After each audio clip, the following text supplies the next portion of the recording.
Hi everyone. In the last videos we have seen Gauss law and also we have applied Gauss law for point charge. In this video, so we are applying Gauss law for a differential volume. So here let me consider a differential volume like this.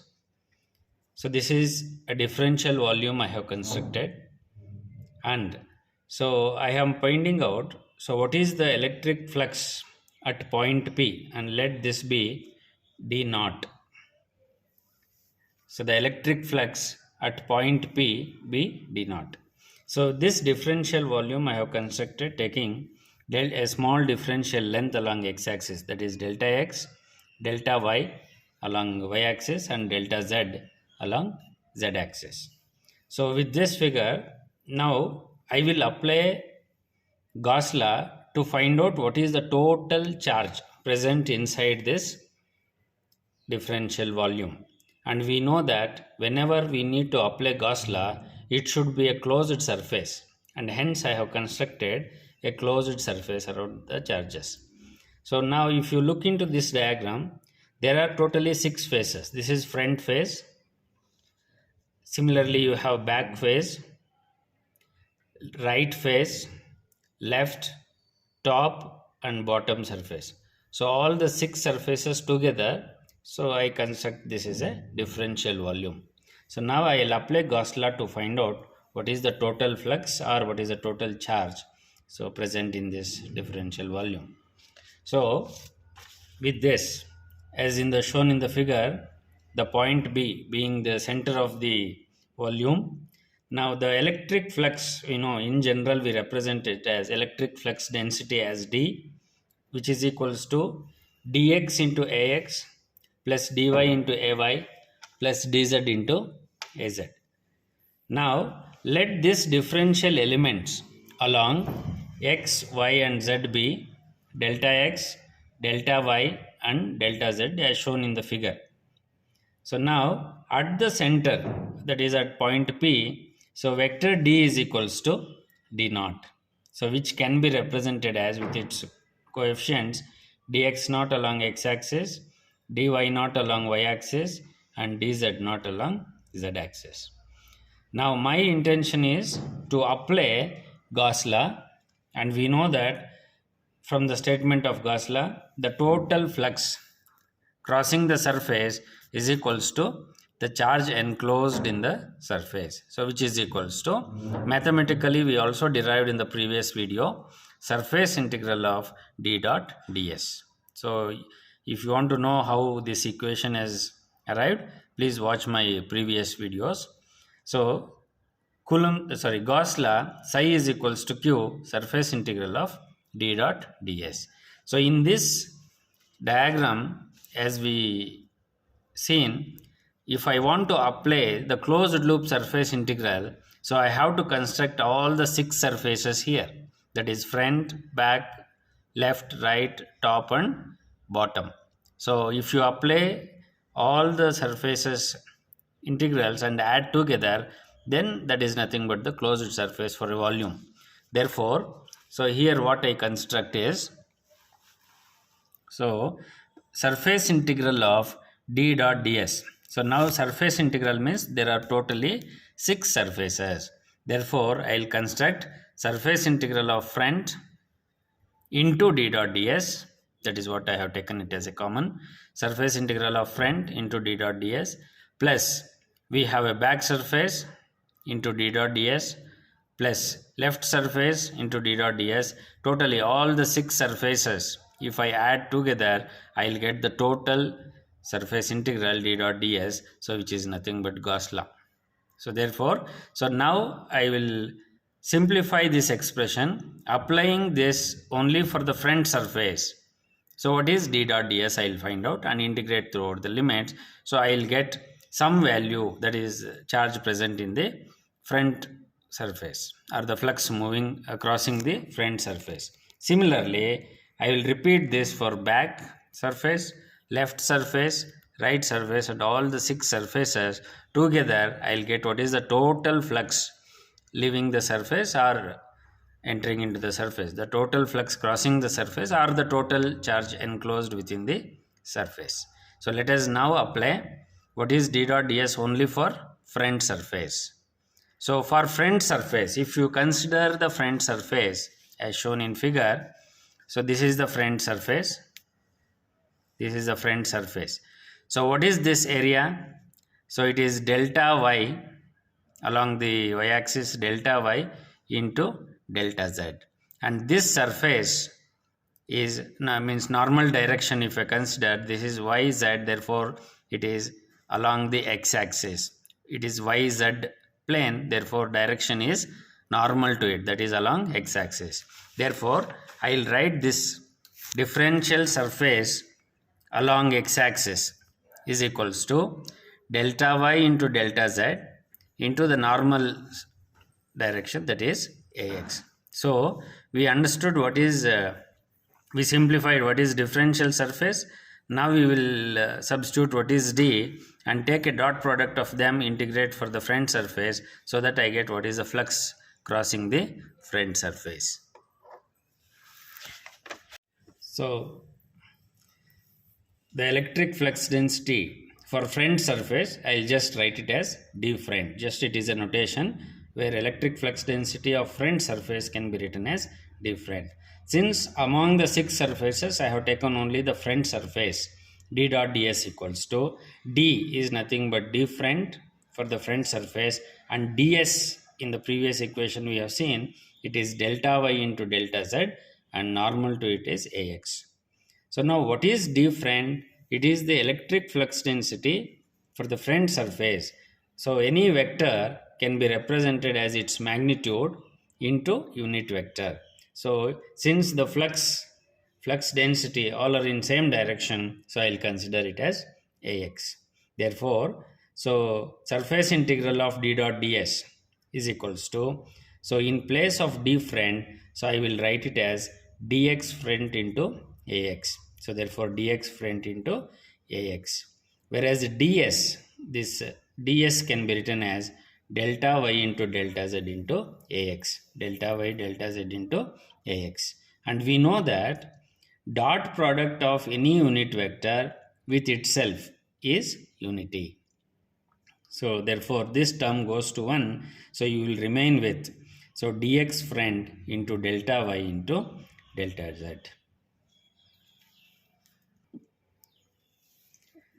So therefore in this equation this term goes to 1, so you will remain with this. And here, so dx front, that means electric flux density for front surface is changing with respect to x-axis. If you observe the figure again, so this is point P, and so I am talking about front surface. So from the center, front surface is along the x-axis. This is along the x-axis. So therefore, what I write it as dx front is changing with respect to x-axis from point P. Therefore it is, so I'll write it as dx naught, that is the electric flux density at point P, while on the front surface it is changing with respect to x-axis. Therefore dx front, I will write it as the original field what was there at point P was dx naught, plus it, since it is changing with respect to x, I will write it as rate of change of dx with x into distance of surface from P. P is the reference point I have considered here, that is at the center of the volume. Now, so the distance from this point P to the surface, the front surface, the total from back surface to front surface, it is delta x. Point P is located exactly at the center, therefore the distance from P to front surface will be delta x by 2, this distance. So therefore, so I will write here as distance of surface from point P as delta x by 2 into rate of change of dx is dou dx by dx. So plus the actual electric flux density what was present at point P. So this gives you the total electric flux density at the front surface. So substituting back in the first equation. So that is, so surface integral of d dot ds equals to, so d front surface is this from the previous expression into ds. ds we got it as delta y into delta z because ax dot ax1 was 1. Okay, so this is the total electric flux density d into differential surface, that is nothing but the flux for the front surface only. So this was the electric flux passing through front surface only. Similarly, so we will consider it for the back surface. What is the total flux passing through the back surface? So for back surface also I apply Gauss law, that is surface integral, closed loop surface integral of d dot ds. d back is the electric flux density for the back surface into differential surface area, respective differential surface area, where for ds back, differential surface area for back surface, if I consider, so this is the back surface, right? So this is the back surface. So for this surface it is again, so dy delta y, that is a differential length along y axis into differential length along z axis, delta y into delta z. And if you look into the direction, so point P is exactly at the center, but the surface is behind, so it goes on the negative x-axis. Therefore, so I'll write the differential surface is delta y into delta z, but the direction is minus ax. But for the front surface, you got the direction as plus ax. That is the only difference here.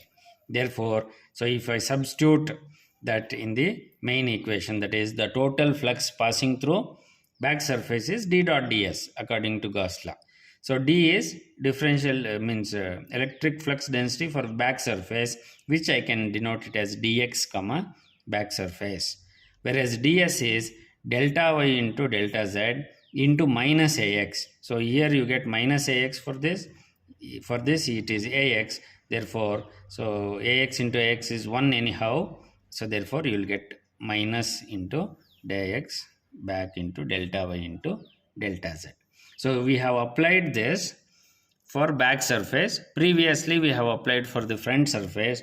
Now I will add these together to find out what is the total flux passing in both front surface as well as back surface. So dx back, the electric flux density for back surface is, so initially it is dx naught minus rate of change of dx with x direction into distance of surface from point P. So similar to front surface, the distance is again delta x by 2. Rate of change is also same, dou dx by dou x. So for front surface it was positive x-axis, plus came into existence. Now it is negative. So whereas this part is the electric flux density at point P. So as I told, so for the back surface, so it is d back into delta y into delta z. We have substituted for d back.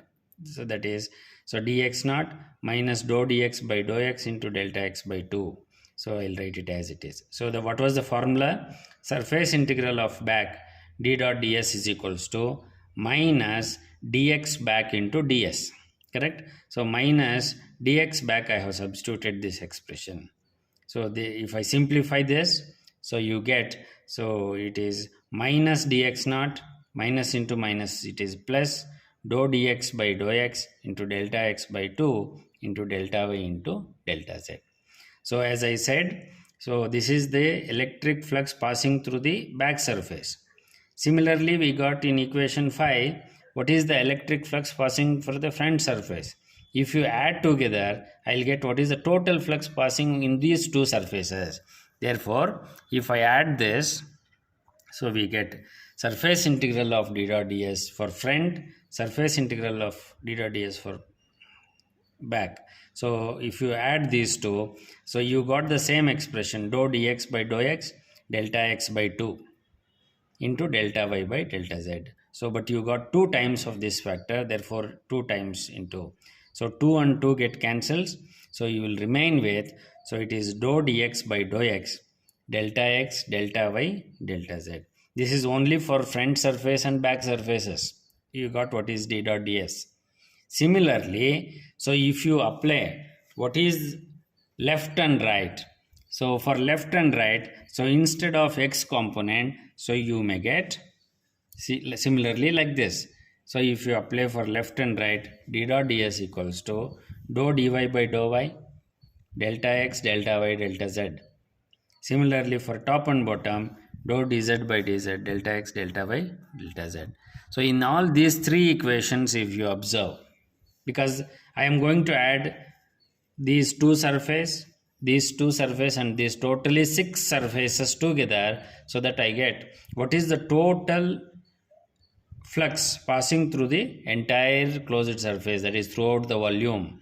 Okay, so therefore, so if you observe these three equations, if I add, so this term is constant in all the three terms, so only these three terms gets added.